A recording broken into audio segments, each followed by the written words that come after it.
want to see any more doctors," I announced as I burst through the door of Cody's porch.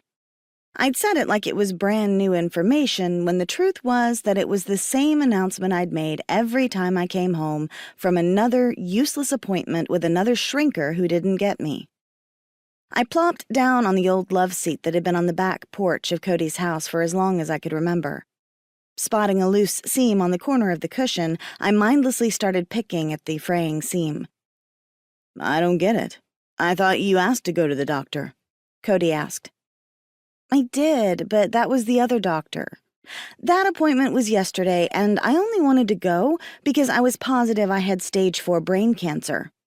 I informed him, like it was a completely normal thing for a 10-year-old to say. It's important to get those things checked out, you know? For me, it was normal. "Do I need to ask you?" Cody asked, leaning in and pretending to be serious. "Is it the end? Should I call a priest? Wait. Maybe in your case you need an exorcist." He bent in half, wrapped his arms around his middle, and had himself a good laugh at my expense. "I had all the symptoms," I argued. "I'll show you my dad's medical journal to prove it." "Okay, so you're cancer-free." "Brain cancer, anyway," I corrected. "But this isn't about those doctors. This is about the other ones, the shrinkers. I don't want to go to them anymore. I think I've been shrinked enough." Cody looked like he was mulling it over. A light went on in his eyes. "So if you don't want to go see the other doctors, then don't flip over your desk anymore when Mrs. Carmine tells you not to carve into it with your pencil. Or better yet, don't try and push Jimmy Myers in front of the school bus again," he finished. Like it was that simple. "Jimmy pulled my hair," I argued. "Well, the good part about it is that he's going to think twice before doing it again, won't he?" Cody always saw a side of things I never could. That was why I went over to his house every day. That was why he was my best friend. "So?" he asked. "Give me the lowdown. What did this new doctor say?" Cody asked, tearing open a Kit Kat bar, my favorite. He sat down next to me, his knee knocking into my thigh on the small tattered couch. He snapped off 2 of the 4 bars and handed me the half still in the wrapper.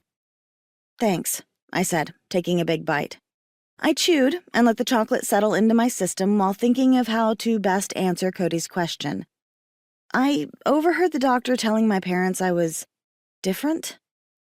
"Duh," Cody said, smacking himself in the forehead with his hand. He nudged my shoulder. "This one might be the stupidest one yet because everyone already knows that." I shook my head and pursed my lips. No, the way Dr. Klondike said it made it sound weird. Cody wrinkled his nose and tapped his pointer finger against his chin. "What exactly did he say? Try to remember." I bit the side of my thumb, but the second I realized what I was doing, I pulled it away from my mouth and sat on my hands. I tried to remember how the doctor had said the word while Cody patiently waited for me to answer. He was never in a hurry, and he never rushed me for answers like my parents or the doctors did. I felt as if my parents had a limited amount of time dedicated to fixing me, and if they couldn't do it in that paid hour, then they all gave up to regroup and started all over the next time I did something that had them making calls and more appointments.